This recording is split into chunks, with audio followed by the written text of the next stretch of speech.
we really scaled up the coaching and consulting side. And then now more and more people want done for you. And it's also a lot more efficient for us to do done for you at a bigger scale because we can combine AI with our team with the different things that we've done. In the past, one of the reasons we kind of went away from some of the agency work was because of how really the way to scale at one point was just scale the people and grow and grow and grow the people. So you could either go deeper with a few select clients, or you could really scale the organization and work with more clients, or you could go, a path C, which is what I chose, which is more of the coaching. So you didn't have to add tons and tons of people, but you could still provide a really good service across more clients and scale that way. So that's kind of the path I had before, and I still have that. But now we're doing kind of AI-powered agency services for some clients as well. That's awesome. Oh, very cool. And yeah, let's just jump into a quick intro right now. I'll give some context. So this is kind of like a little bit of a reunion because Aleric, myself, and Dakota were all part of the UMass Entrepreneurship Club once upon a time. And man, it's got to be 9 years ago that we all met at the E Club. And Sam is my brother here. Aleric, you guys haven't met yet, so he wasn't, he didn't go to UMass or anything. But it's funny we have this little reunion going on here. So why don't you kind I of still remember when Aleric, I first met Aleric, and we were tabling at the club fair, and it was me and Becca was the vice president, and we were just trying to get new members from the freshman class, and literally every kid's wearing like sweatpants or like baggy shorts, like sandals, Crocs, whatever. Aleric's wearing like a full business suit and walks up to us and had a business card asking if like one of the VP positions was open. And me and Becca looking at each other being like, there's no way. But then yeah, Aleric ended up becoming the president, taking the club to a whole new levels. So he's been doing the same with his ad outreach business, which has been pretty cool to see. So from UMass entrepreneur, helping redefine the club to now redefining YouTube for a lot of brands, it seems like. Yeah, and just to add there, I mean, Aleric is like a real entrepreneur. Like, when you were like 19, you were making more money than like the professors at the school, from your initial YouTube channel, AppFind. I remember it was so funny. You were like so focused and like worried about your grades, and I was always like, man, you don't even need to be here. You could just you could just be doing your YouTube. So you can retire. So what was that initial app? So like to give us some background from, I remember, like Ben said, you had the YouTube channel yourself, and then walk us through like your journey from in school to then leaving and graduating. Yeah, I appreciate it. I remember, the UMass days were so awesome, and definitely it was awesome being there with both of you guys, and it's really cool kind of coming back here because it is like a reunion coming back together. It's also full circle. The two of you have a podcast now as well, and really cool. So yeah, so basically kind of the background, I started on YouTube, and I know both of you kind of know this or variations of this, but just for everybody listening and watching, started out on YouTube actually almost 16 years ago now when I was 12. So I'm 28 now. I started out when I was 12 with a YouTube channel, doing app reviews, tech tutorials, teaching people how to use their iPhone for the first time. And back then, I was just creating videos, showing people how to use their phone, different mobile apps. And the videos started to get more and more views. So soon, thousands of views, then tens of thousands, 100,000, eventually millions of views. So even when I was in high school, and then of course into college, my videos got more and more popular. The channel grew, ended up growing to over 500,000 subscribers. So people were coming to the channel to learn what were the best apps to download, but also I did complete beginner's guides to the iPhone. So I think one of the most popular videos was the iPhone 7 complete beginner's guide. That was kind of peak iPhone.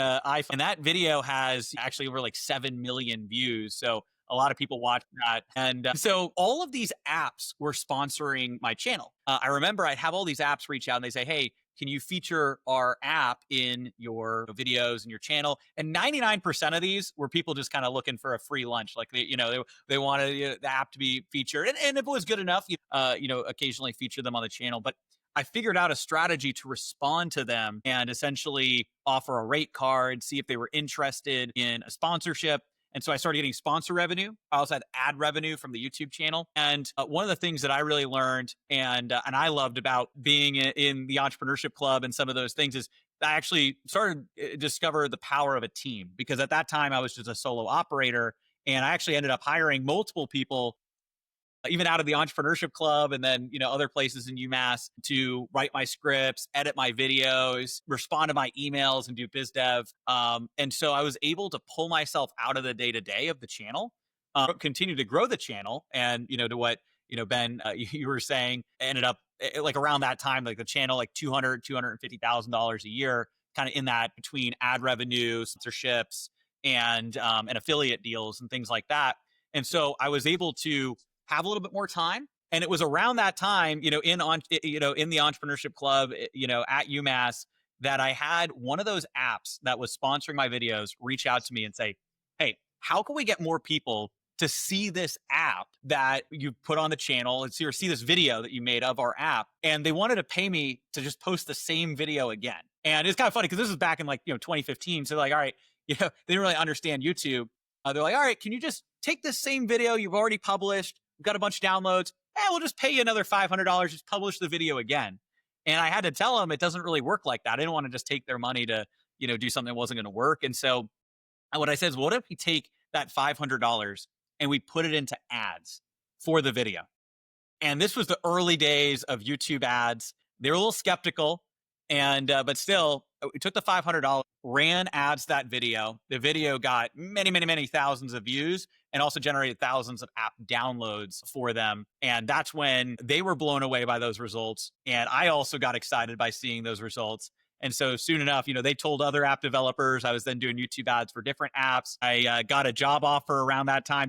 One of the companies offered to, have me drop out of college, fly out to Silicon Valley, join their team, and I turned it down. I like both, like the people like kind of listening to this. I wanted to be the king of my own castle instead of the knight in somebody else's, and build my own business. And so that's kind of where the origin was. And there's actually more that kind of ties back to UMass, the Entrepreneurship Club. One of the trips we did is when I went to HubSpot Inbound and kind of discovered ClickFunnels and discovered the whole funnel world, joined my first mastermind. And we could dive into all those things too. But that's a little bit of that. There's so much there. I wanna maybe break this episode down into a few different parts. Like I think for us personally, especially for Sam, because he's like pretty much his main thing is YouTube right now. He has multiple organic channels, and Sam can jump in. But I want to talk about like how to grow organically on YouTube. If you have no followers, if you have no audience, if you're not even putting out the right content, you could run ads and it's not going to really do that much for you. So before I think, and you would probably agree with that. So before we go in kind of like into the ad space, I want to really get your expert opinion and just thoughts on like how to make that amazing organic content.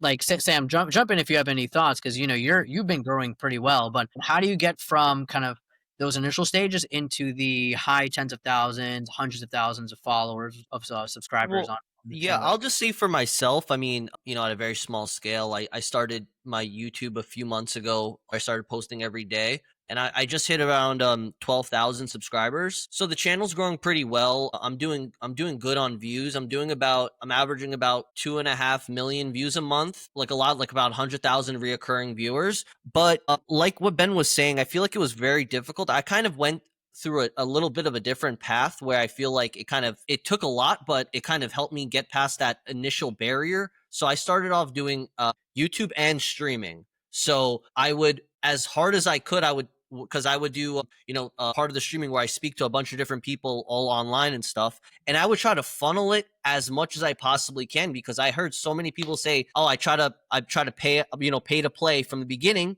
And then it worked for a little bit. And then as soon as you stop paying, they stopped playing. So I basically just kind of leveraged that. And I think when I got to around 1,000 subscribers is when my videos naturally started to actually pick up steam. That's from my own perspective. Yeah, and I think that, well, first of all, congratulations, on getting up to that point, and then also the viewership that you have too. Over a couple million views per month is actually great. So now, are those mostly shorts or are they long form as well? No, so it's like almost entirely short form content. I try to do a little bit of long form, but I'm seeing that there's like a pretty big barrier where normal short is doing 30,000, it's doing 30,000, and I'll post a video and I'll get like 100 or two. Yeah, and just to jump in here, I feel like Aleric, what is your thoughts on that, right? So when you started YouTube, there were no shorts. it was just the default video, and I think the algorithm prioritized longer form content, maybe 15, 30 minutes. Now it seems like it's totally opposite. It's 15, 30 seconds now. That's the sweet spot. And that's the thing, just to piggyback on that. I actually just, cause I wanted to hit 10,000 subscribers realistically before I started reaching out to brands. So I waited till that point until I kind of built something that stand out from everybody else. And I'm seeing that a lot of the brands they like the short form content. They're like, if you could, if we send you X, Y, and Z and you could do this, that, that'll be great, because a lot of the people today, it's their the attention span is just really not there. It's like I feel like the only times people get serious views on long form is when they already have that base of people who are like tuning in, they're looking forward to it. That's my idea. Yeah. So, and I'm happy to dive into this too, because I actually have a lot of thoughts for you, because this is definitely, you're not alone. There's a lot of people who have the exact same experience, that are going through the exact same thing. And there's actually a strategy you can use that can work quite well to translate a portion of those people from shorts into your long form content and build up your base over time. Out of curiosity, because this will help me kind of more specifically speak to your channel, what is your channel all about? What's the main types of videos? So it's like it's 2A focused. So it's like a gun YouTuber page, but I've also done other stuff. So basically I did the old find your niche. Like I posted almost everything under the sun, and one video did well, and I was like, maybe it's a fluke. Let me try something else along that line. And I was like, wow, this did well. So that's really how I got into it. I started off as more of like a vlog, like maybe a couple pictures of some cars, and then it shifted into the guns. But it's also open to because I had a couple offers from outdoor brands, archery brands, anything outdoors, canoes, kayaks, stuff like that, because it's kind of all encompassing. Yeah. So, Yeah. and that's the thing. So, to find your niche, I think you just actually gave a really great kind of case study, and just testing things out until you see what works and then scale into that, which if people, are starting from a channel perspective and they just want to grow a channel, that's a great opportunity. Of course, a lot of the companies we work with, they already have either a service or coaching or a product that they're looking to promote. So then they'll just go, like, that's the niche that they'll choose. And then they might test variations of content. But if you're just looking to figure out a way to be an influencer and build a YouTube channel, then exactly what you did is a good strategy. In terms of getting people to see your longer form content, first of all, I definitely recommend creating long form content, and do not get discouraged if that content has hundreds of views and your other videos have thousands or tens of thousands of views. Over time, you can get more and more people to watch your long form content by building up that base and building up your long form content viewers. So essentially, the way to think about it is you want to get people who are watching your shorts to convert into long form content viewers. So let's say you make a video about a particular gun or whatever it happens to be that you're creating a video around, but you make a video about that short form video. Let's say you have a long form video that goes more in depth, either about that one or the top 10 guns for hunters or something like that. Let's use that as an example. So let's say this is a hunting, rifle, and you make a video about it. And what you would do is at the bottom, there's the related video. Have you seen this feature on YouTube, the related video? I've actually have. Actually did that exactly how you explained it, but I wasn't consistent with it. I did it once or twice. It did garnish more views, but I feel like if I continuously did it, and brought back, because like say like one of them is like an unboxing video, right? And I'm using the same piece if I'm at the range, or if I'm showing someone something, or if I'm cleaning it. So those are all different videos that I could have kind of shared it back. So that's a very good point that you brought up. Yeah. And the way to think about it, every short form video is like a free ad for your long form videos. So let's use this as an example. So you've got a best hunting rifle long form video, 15 minutes long. The other thing is that video is going to be monetizable with much better ads. And your CPM is going to be magnitudes higher than what you'd earn on shorts. So sending people there to a long form video will actually earn you more money, because if they watch that long form video, you're going to have a higher amount that you get paid for every 1,000 views. So essentially, you take your short form video and you do a short form video on every single hunting rifle in the long form video, which you probably would have done anyways. And all of those funnel back. And a good conversion rate, 1% to 3% You know, and even 1% is a good conversion rate there. So let's say you get 30,000 views on that video. Well, if you get 30,000 views, you could have, you know, 300, you know, to 1,000 of them funnel to your long form video. On each of these, if you now have 10 videos getting 30,000 views, let's just use 30,000 and 1% just to be conservative.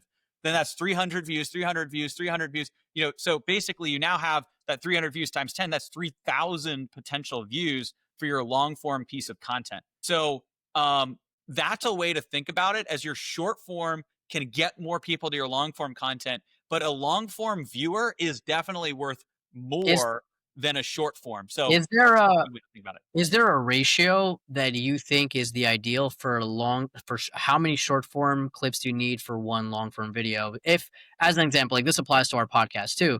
You know, we post a full episode and then we do a bunch of shorts. Like, what kind of ratio do you think, especially if someone's doing it on like a weekly basis, where they're doing that long 30-minute, 60-minute video? How many shorts do you think they need in order to be relevant and to get enough people to actually funnel over? Yeah. And you definitely want to have, when you do this with a podcast too, that related video and then it links back to the full episode. I'm sure you may already be doing that, but if not, it's a big opportunity. So typically what we'll recommend is daily shorts. Now you can do more. You could do up to 4 shorts per day and still have YouTube notify your subscribers that you're publishing shorts. So now to be safe though, you probably want to do 3, because on the day that you publish your long form video, you don't want your long form video to not get a notification. So YouTube, and it's give or take, but YouTube in general will send out up to 4 notifications. After that, you're now sending more, you're uploading more videos than YouTube wants to send notifications for. So Well, I didn't know that. Would you say that it could negatively affect your page to over? I mean, would it take away or just wouldn't? Because I do my gun show and I also have like a political commentary YouTube channel that's just starting up. Not a lot of followers, but it's getting some good viewers. Maybe just to jump off that, is there, so is the sweet, you're saying the sweet spot is 1 to 3. Is there a major difference from what you see with your clients between organically posting just like 1 short a day or versus 3 shorts a day? Like, are the people who are posting 3 getting like a lot more traction? Is it kind of like very important to be posting like at least 2, 3 times a day, you think? So I think it's very important to post at least once a day. In terms of 2 to 3 times a day, that depends if you can keep the quality high. Because if you start posting lower quality just to get a quantity of videos, then what can end up happening is you may alienate people that might skip past the video, and then you get less traction on your future videos. So that's why we'll usually recommend people to do 1 short per day until they get really comfortable and then start going to 2 or 3. In terms of doing more, and I know Sam was asking this, so it's up to what works for you. But what you might start to notice is that 5th, 6th, especially potentially 7th video you publish may not get the same amount of views. And that's because YouTube behind the scenes is not sending that video out as a notification to new subscribers. It will still appear in the shorts feed. It will still go, or not new, existing subscribers. It'll still appear in the shorts feed. It'll still appear as a video. You know, technically, if people search, it might appear in the shorts shelf that they have. What they send out to existing subscribers, there's a certain number. Now, it's not a hard and fast rule. In general, you want to be under 4 videos to stay there. But basically, it's what YouTube will notify new subscribers about. Now, you actually can get around this. You can choose inside of each short, you have the option to disable notify new subscribers about the video. So you could choose the 4 that you want to notify subscribers about. One other question I had quickly is like, how are you deciding on, or how are you advising your clients on what type of content to produce and then the format of the shorts? Because we'll even see it on some of our videos and videos I made on a channel I was working on previously, where some videos are just super surprising where they get a ton of views. And then certain videos will get a ton of views on Instagram versus YouTube. Like, for example, there's a video of Ben saying something about like influencers and Jay-Z. That's our #1 video on YouTube. But then on Instagram, the same video didn't perform nearly as well. So just interested in what you see, like differences between YouTube and IG. And then if you were to like say, just produce one piece of content and advise clients how to make the best short content, like what is it and how are they going about it? Yeah, so that's a great question as well. So there is going to be differences between the platforms. What I found is if you have a really good video, it's going to perform to some degree on most of the platforms in general. but it doesn't necessarily mean it'll go viral on each of the platforms. But some videos will lend themselves better to perform on different platforms because of how it serves it. So on YouTube, they have a lot of data around all the different content that people watch long form, so they could potentially show that in front of more of the right people in addition to people's short form habits. So the algorithm might be tuned a little differently than other platforms. And then the other thing that I've seen on YouTube as well is they have the search functionality. So sometimes you could actually be picked up in search. So theoretically, you could have a bunch of people searching for on YouTube and then they'll see that video. Whereas less people are going to perform a search on Instagram. Actually, more people are performing searches on like TikTok now too. So like YouTube and TikTok, they're incentivizing people to do a search for something and then see a video. Whereas Instagram and Facebook, people are less directly searching for things they want to see. So that's another reason is if you have a search optimized video that can perform better on YouTube. Yeah. One more question. I mean, I was a big consumer of YouTube videos back in the early days. I used to watch a ton of those prank videos, and everyone remembers what's going on, guys. Hit that like button, hit that subscribe button. I don't see anyone talking about becoming subscribers anymore, and now I'm starting to think that something in the algorithm has changed recently, where subscriber count isn't as important as viewer count and like count. Is that what you're seeing as well? Like how can someone navigate around that? And like should they still focus on trying to get subscribers or is something else like way more important? Yeah, so you have your real subscribers and now you have your invisible subscribers. And this is something that initially came from TikTok and now YouTube and really every platform is copying, especially with shorts, especially with shorts. Long form videos, it's still a little bit different. But essentially, you have these people who really subscribe to you, like actually click the subscribe button. That does still do something. So it's not that it doesn't do something. It's just not as important as it once was. In the past, that was really the only way to ensure that your people are going to see your videos, other than if they're searching for your videos. So in the past, it was you either search for the content in the videos, you'll see it on YouTube, or you're subscribed to them, you'll see it pop up in your feed. Now, even more important than both of those is kind of the invisible subscription, which is the fact that people are actually engaging and watching your content over a period of time. So if people are watching your content on YouTube, whether it be on shorts or it's on long form video, and this, by the way, is why your shorts doesn't necessarily translate to your long form video always, because YouTube will show more shorts if they're watching your shorts. But they're not necessarily going to serve the long form videos. And same thing, if they're watching your long form videos, they'll serve more long form videos to the people that are actually engaging, watching the videos, whether or not they subscribe, whether or not they actually take that action. And this is something that came over from TikTok with their algorithm. It wasn't based on subscribing or following people. It wasn't based on even likes. It's what do you actually watch? And that's why TikTok got so addictive. It was based on what you actually watch. YouTube and basically every platform is trying to copy that to some degree. YouTube, though, it's a mix. So the subscriptions still matter, search still matters, but now one of the most important things is what are people actually watching or their watch time, and that invisible subscription. Another question I had is, so there's kind of two different groups of content. Obviously, content can be thought of engaging. It should be engaging no matter what. But within your clients, I'm interested right now, are you working primarily with like businesses? Are you working more with people with like digital courses or everything? Or like where are you seeing kind of like your success right now? And then I have a follow-up question to that. Yeah, so our biggest success is it's a combination, but it is people, courses, coaching, consulting, more expert-based businesses, individuals. So people might be, a solo entrepreneur that has that expertise, but also a lot of companies that you'd be surprised the size of a company kind of backing, some of these more expert brands. There are companies that are 8-figure, even 9-figure businesses that we've worked with that are based around a personality, like especially examples are real estate investment coaching.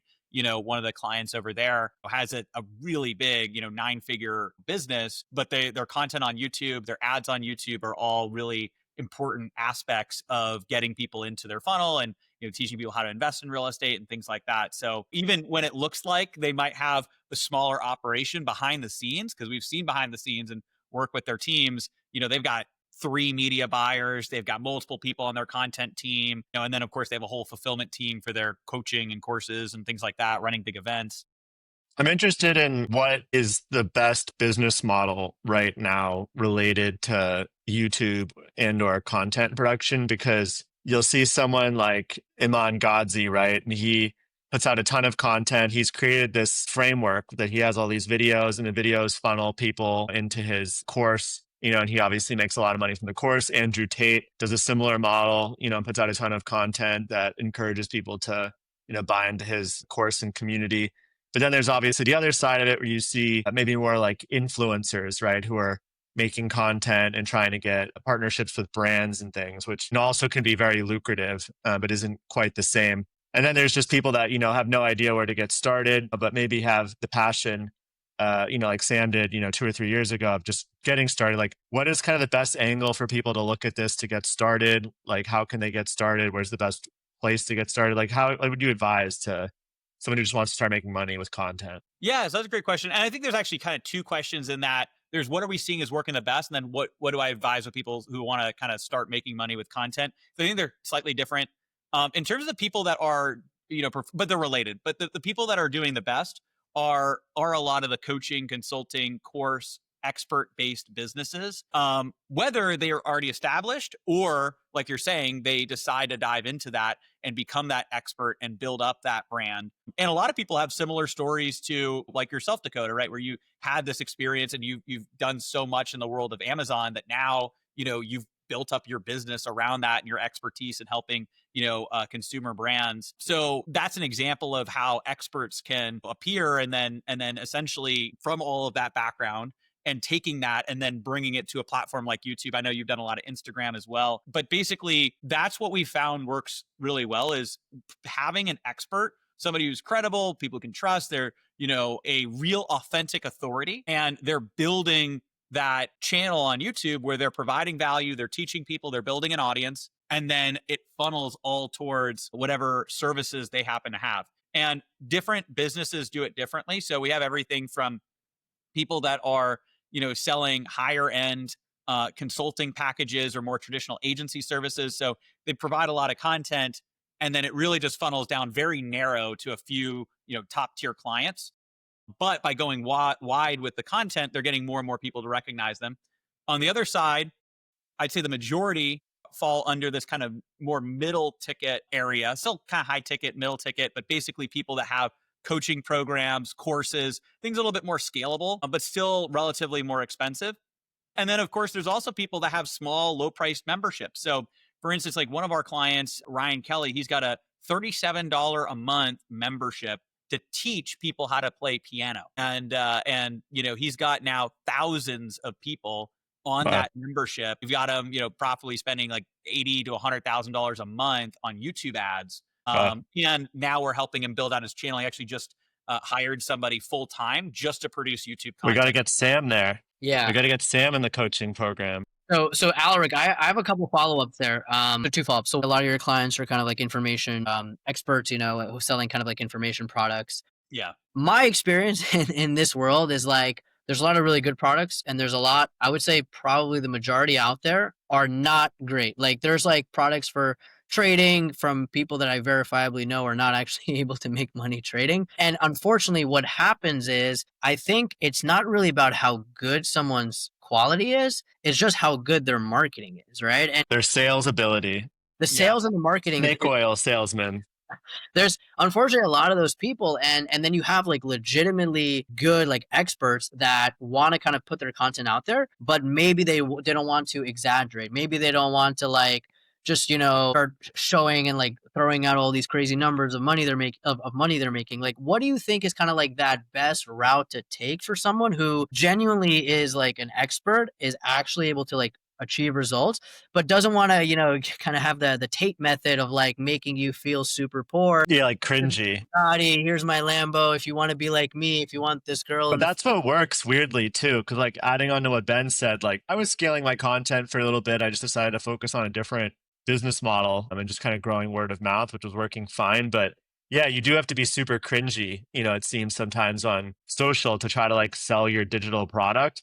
And the other add-on to Ben's question is, how do you ensure you're not giving out too much info, right? Because like in theory, I could show someone like fully how to start an Amazon brand, right? Like beginning step 1 to, selling the product. But at what point is it just like, I've given all my juice out for free, and now they don't need to buy it from me, right? Yeah.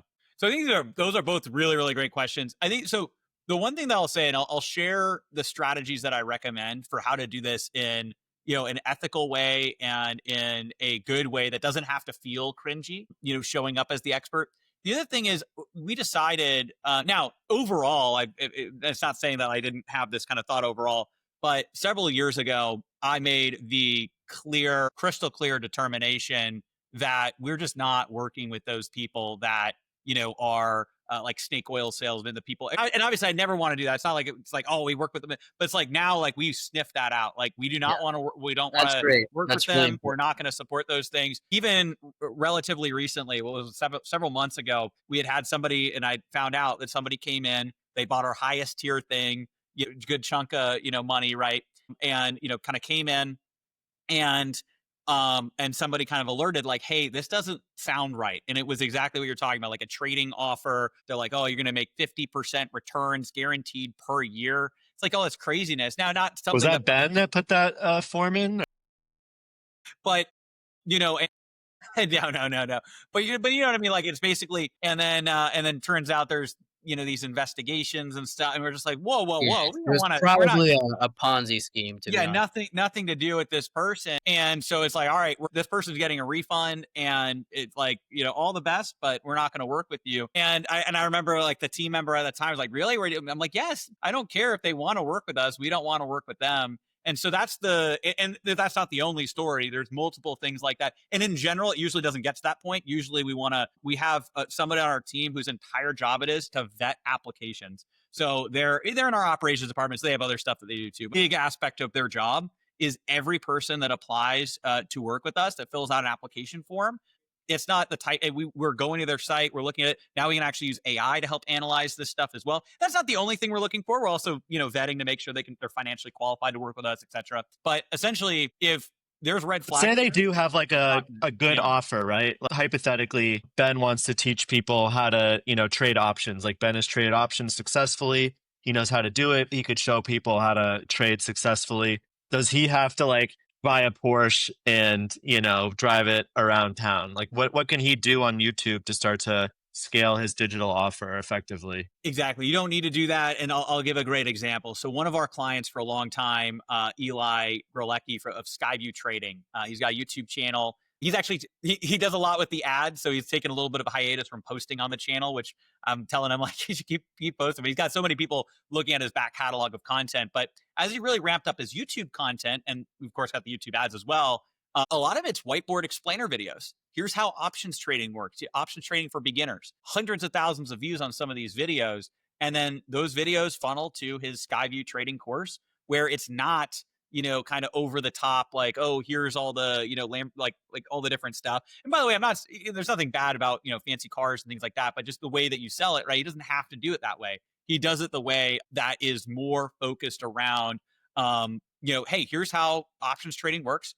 We're not going to oversell it, but we're also not going to undersell it either. That can make you a good amount of money if you know the right strategies. There's tried and true methods.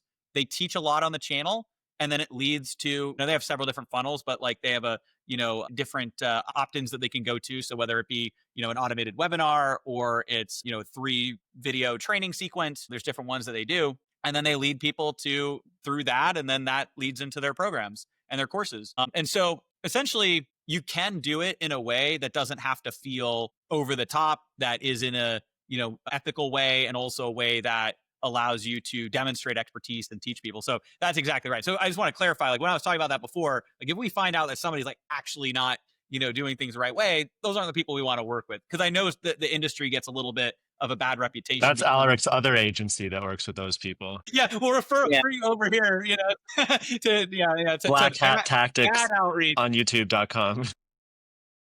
Yeah. Yeah. No, that's a good business then.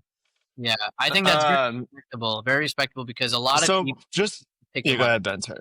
Yeah. I was just gonna say too, like, how does Ben start making content without giving too much away too, though, right? Because in theory, he puts out 10 videos, right, or 20 videos eventually, and there's like, here's how I bought this, or here's how I did that, Like, do you find it really doesn't matter how much you give out, at the end of the day? Because if someone really wants the course and like believes that it's going to be this like solution for their problem that they're just going to buy the course anyways because they'll see it as that, like, I'm going to buy this, I want to be involved in something that has some type of financial obligation, almost like when you buy a gym membership, right? You've paid for the gym, you have to go to the gym, right? They want, that's just like the factor no matter what. It just doesn't matter how much you put out. Or what are you seeing on your side? Well, especially today, information has been commoditized. So it's now all about the ability to help people with implementation. So with AI, you can get a lot of these strategies technically, right? There's probably some good strategies you can get for options trading, but it doesn't mean it's going to be teaching the right way. That's why YouTube videos are really good. So Ben could create YouTube videos teaching people some of the key options trading strategies, mitigating risk while options trading. People watch that video like, oh, this is really good. Even if there's a ton of other videos on the channel, if Ben ends every video with, and if you want to learn my step-by-step process that I've used to, be able to achieve X, Y, and Z, or that I've used for my options trading, then you can go and click the link down below. You're going to be able to get access to my in-depth training, my in-depth 30-minute training that's going to break down the overall strategy and share how you can get hands-on support. So go ahead and click that link. And then in that 30-minute training, you get the opt-in name, email, phone number. Now you can remarket to them.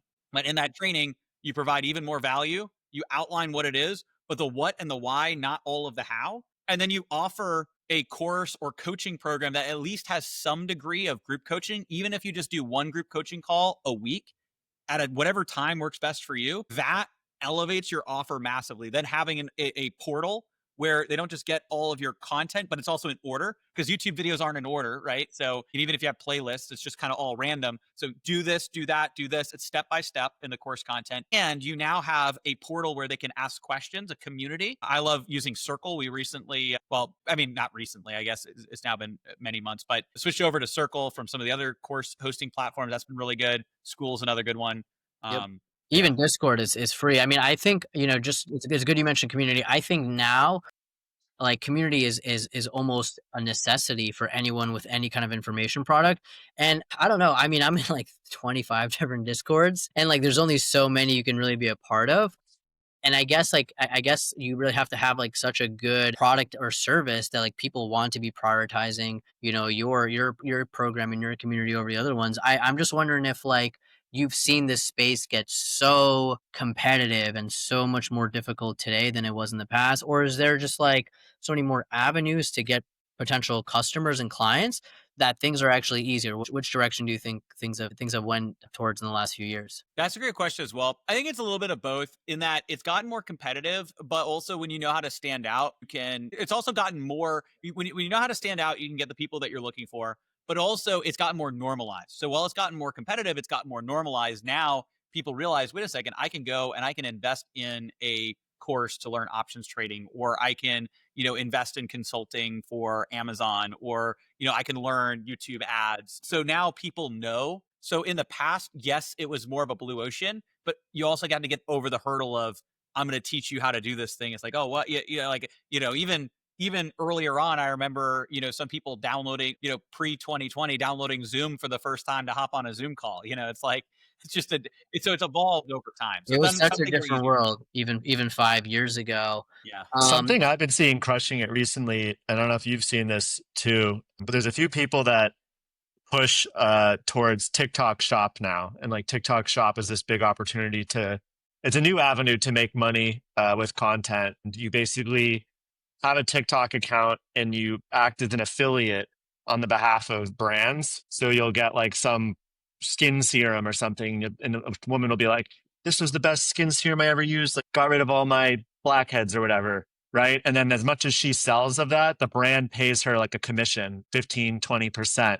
And anyone can start to make these videos. And some people are doing really well. I'd have to imagine it's a 80-20 principle where 20% of the people are making 80% of the money for this. But I think that is a really interesting avenue now for creators to become a TikTok Shop affiliate. And then what I've also started to see pop up is courses related to becoming one of these TikTok affiliates. And so it's like, we're going to teach you to make the most persuasive videos, that sell thousands of products. But whenever you're watching these videos, they're all very compelling that like you could roll out of bed, you're working at Chipotle, you're doing whatever, you're a janitor. Now you start making videos on TikTok, and you're making $100,000 a month, basically doing nothing. There's not that many paths you can roll out of bed and start immediately earning money, especially with YouTube, because YouTube is obviously a slower build up. You have to build a channel, it takes time, blah, blah, blah.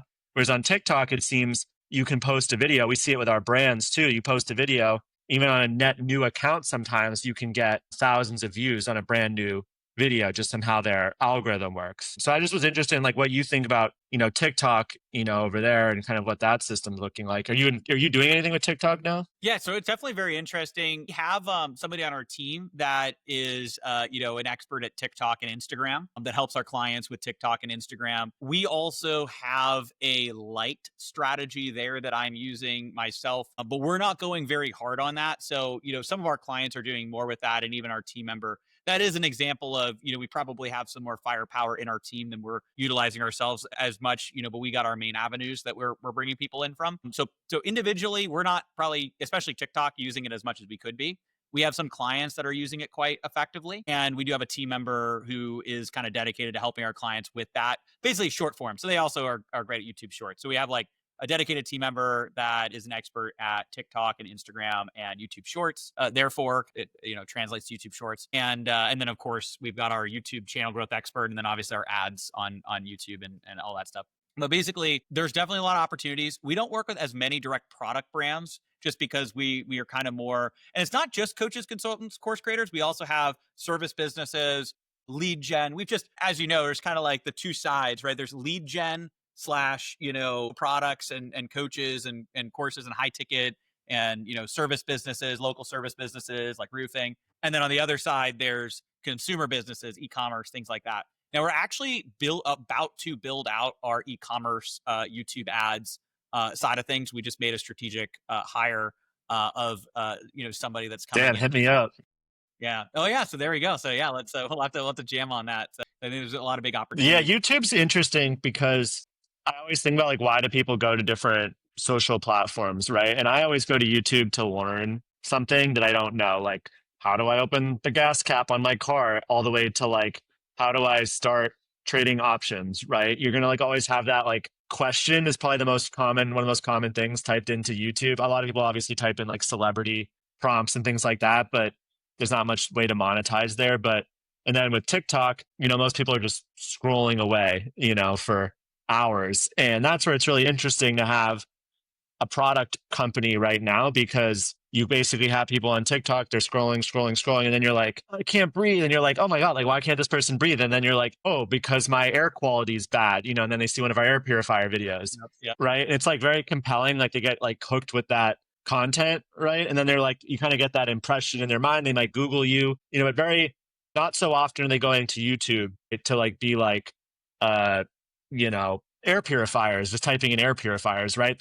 What they might do on YouTube though is type in, what is the best air purifier, or like what differentiates air purifiers, or how do air purifiers work. So like I think that's kind of the core content clusters of things that brands have to be working on YouTube that we're trying to get deeper in, is not just being like throwing up the influencer content and like hoping that it sticks, but becoming like the thought leader in your category, if that makes sense. Exactly. And that's where YouTube optimizing more for those search results is going to be really powerful, because you might not get as many views as a viral video or somebody saying, they can't breathe at the beginning of it, but you'll get more high intent views. So YouTube will get the higher intent views that might convert at a higher rate, because if you're looking up best air purifier, you're in a buying state. You're watching content, you can persuade them with that content, even directly coming from a brand and not an influencer.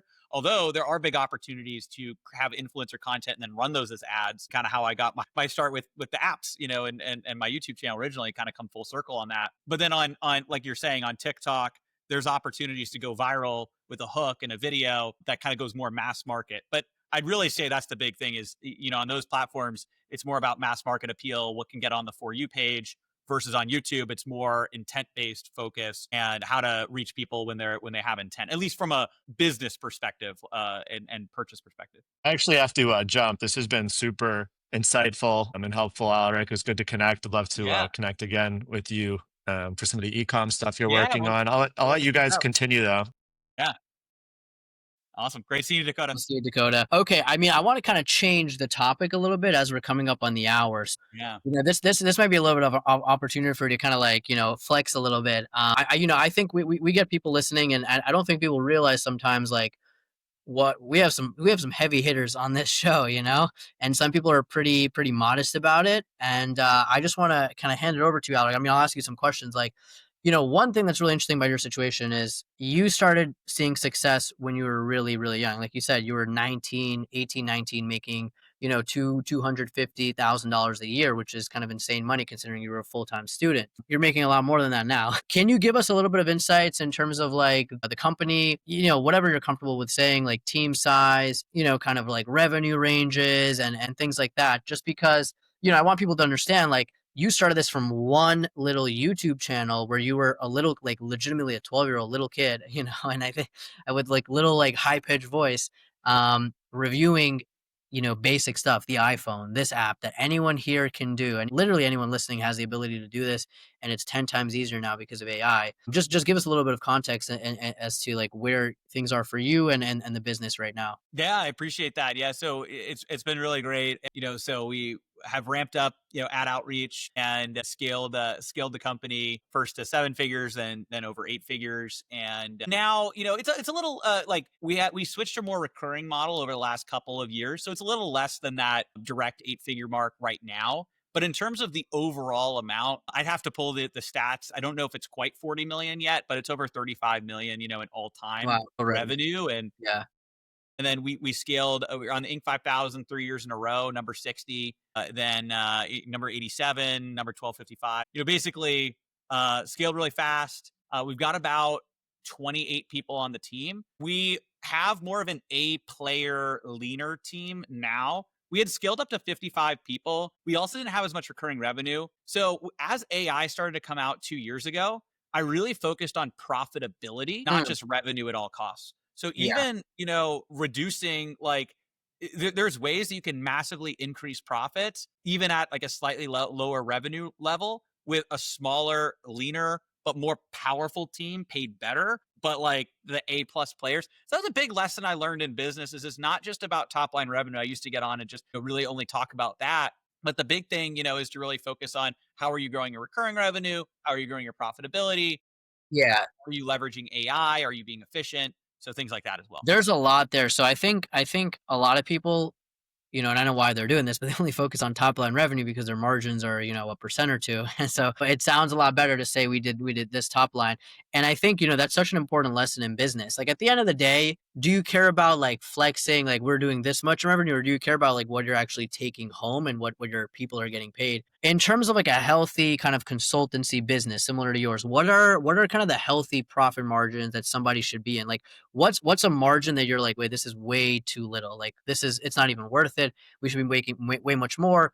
And then I guess like, can you give us kind of like a range for someone who's doing a done with you, done for you kind of model? What is Yeah. a good percentage of what should be profit? Yeah. So when you have a team and you're paying them well and you have health insurance and you are also reinvesting into scaling too and doing those different things, then typically we'll want to shoot for about a 30% margin. Now you can have higher and that's great, but you got to remember, when you have like six figure payrolls, things like that, and you also have reinvesting back into ads, there's things that you can do to basically say, all right, we're going to go in a series of harvesting versus growing. So there's different like levels and things like that. So, I do know people that are higher. Also, if they're at a smaller scale, you can also be higher too. So like earlier on, sure, we had 50% plus margins when it was me and a small team, but as you grow, Yeah. but then, you could get to a spot where the margins aren't as good. Like if you're under 10%, you need to figure out, what's going on here. And there have been times that we were at that, maybe not an over extended period of time, but there were times where we were there. We're like, wait a second, whatever we invested in, like maybe that didn't quite pay off. Let's lean out a couple things. Let's get back to where we want to be. I'd say a lot of the companies that I know are usually somewhere in the 20 to 30% range when they're Yeah. growing. It's Um, healthy. but 30 to 40 if they're in a reaping the harvest, kind of like, because it's when you're growing, you're putting money back into ads, but you can kind of turn that off and kind of go into a period of harvesting. But I'm a big believer in continuing to grow because if you're not growing, then you're decaying, right? So how can you grow? How can you have the most profitable growth possible? That's the question I always like to look at. I mean, that's incredibly insightful, because I think most people aren't in that position, but when you get to that position, I imagine it's like a really kind of tough decision. Like, do I take an extra million, $2 million home, buy myself another boat, a car, whatever, or do I reinvest this into the business? And how do I reinvest it the smartest way? One more follow up, because honestly, the main point of this initial podcast was like investing based, and that's mainly what I do. Different kinds of investing in various asset classes. I'm just curious. We had last week's episode was with Michael Vegas Sands, and he ran a startup up to 50 million a year in revenue and exited to a private equity firm. And he was saying that he, like, I think a couple years, maybe a few years ago, maybe back in 2020, 2021, he sold all of his investments because he was like, I need to focus on my business and it's going to be the most profitable, best return investment I can make. How do you think about that? Like, where do you put your money? Is it all kind of going back into the business? Obviously, there's retained earnings you're leaving in the company, but are you really going all into the business, or are you diversifying into real estate, crypto, equities? How do you think about that? Great question. So a lot goes back into the business, and also I've got my other company, a software company. Of course, that requires development costs, things like that. So I've got a software company, keywordsearch.com, that does AI ad targeting for YouTube and Google Ads. You reinvest in the main company. That all that being said, because there's the company funds and then there's also my personal fund. My personal funds is mostly invested, right? So I'm a big advocate investing, especially people that are earlier in their careers. Um, there's just so much opportunity we have. Now, what I don't do is I don't really do active managed strategies. I have a variety of different passive strategies, and I want to diversify. So I've got standard stock market, S&P 500, which is it's like at one point I was picking stocks, but I realized that was just taking time that I could Yep. dedicate to the business. So that's what I stopped doing. So I don't pick stocks. I've got index funds on the stock side. I've got several of the major, crypto coins, from Bitcoin to Ethereum and Hey, so you like Solana. And Bitcoin? I do like Bitcoin. I had bought a Bitcoin earlier on, but not super early on. So it was kind of funny. I had bought one at like $11,000. Although I had actually gotten paid in Bitcoin years and years and years ago. We're talking, I don't know, like 2013 or 2014 or something like Yeah. that. I don't know. And I had gotten several Bitcoin for doing a video, and I exchanged it when Bitcoin was at like $1,000. And I'm like, wow, I made so much money for a few $1,000s. Like, why did I do that? But anyway, I should have just kept it there, forgot about it until, but remember the keys or whatever. But anyways, but then when I actually was like, okay, this is something that goes up, I think it was when it was at like when it first crossed over 10K was when I was like, oh wow, this is like, This could a be a thing real again. asset. Yeah. Yeah. But I bought one at 11K, and I was going to buy two at 20, and I kind of had made the transfer because at the time I think you need to make like a transfer. I'm like, oh, it won't let me buy another one. Yeah, you know what? I'm just going to get the one. I'll wait for it if it goes back down, and Yeah. not go back down. So I should have bought the second. But anyways, I did not buy much more at that level. It's mostly been, but just to clarify, I don't think I'm sitting on like tons of these. Yeah. Relative to your total portfolio, net worth, everything is a very, very small Yeah, amount. exactly. It's a smaller amount. And I also did not do what hindsight would have had me do, is be like, let me buy 10 more. I did not do that. I did not do that. I kind of, saw it go up, and then, kind of forgot about it again. And then I was like, oh, I need to buy more of this. But anyways, all that being said, I've got crypto, but that's a smaller part. And then I have a few rental properties as well. So I've got a few single family rental properties, and I'm also in a VC. I'm an LP in a VC fund as well. So, Well, that's which is awesome. cool. That's like Like an fun. early stage VC fund. Early stage Very cool. seed, Very cool. VC fund. Are they locally in Austin? Yeah, so no, I could tell you offline, but basically, somebody that I met, I got a couple of referrals. He's a really great guy, and he's well known himself. His brother is extremely well known, and so anyways, it's a really cool. Fine. I'm Yeah, curious to see who it we'll talk is. about it, but Yeah. yeah. Okay. We're right at the hour. I mean, I wanna ask you one question. Maybe you've thought of this, maybe you haven't. Right where you are. I mean, you have you have a business with a 8 year, 7 year track record, doing significant amount of revenue, very healthy in terms of profitability. You're working on a software company that's very connected with kind of this other business that's more of like a cash cow. How do you think about exiting? Are you thinking about selling the company? Is this something you want to just keep doing because this is what you're passionate about, and you just want to kind of grow it into something more substantial, add other channels or add new things with YouTube? How do you think about that with the current stage that you're in? Yeah, I think that's a great question as well. I think that so ultimately with ad outreach in general, I don't plan to sell it or exit it. I'm planning to keep it long term. It's a part of who I am and a big, piece of that. And also it gives me access to deal flow and things like that because we're working with companies, we're helping on the advertising and marketing side. My software company, I do intend to exit that at a certain point. Would look to have probably an 8-figure exit. Obviously, I'd love to have a bigger one, but I think the way we're building it, we're not really raising funds. I'm just bootstrapping it. So, I think that somebody would be able to take it to a much bigger, level. So, I mean, if somebody wants to offer me 8 figures for keywordsearch.com now, hit me up, but it probably need to grow it a little bit more to get to that spot. It's probably worth a few million, a couple million, I don't know, something like that. We're growing it. And at some point, 8-figure exit on the software would be cool. And then I also plan to, have equity stakes in different companies, kind of like what Alex Ramosi is doing. I actually had a conversation with him about that back before he even launched acquisition. He was here in Austin, and I remember I went over to his place and he invited me over. We were talking about YouTube, so I was giving him some like YouTube stuff. Although I mean he's fantastic, so I want But I was talking with him about some YouTube stuff, and he was telling me about everything he was looking to do with acquisition, and it's just been incredible to see what he's built. And Yeah. I think that it makes a ton of sense to, as you get to a certain spot, especially if you've been consulting a lot of companies, you realize what works and what doesn't work. And I'm sure I'd have to ask Dakota, but I'm sure he's already looking at stuff like that.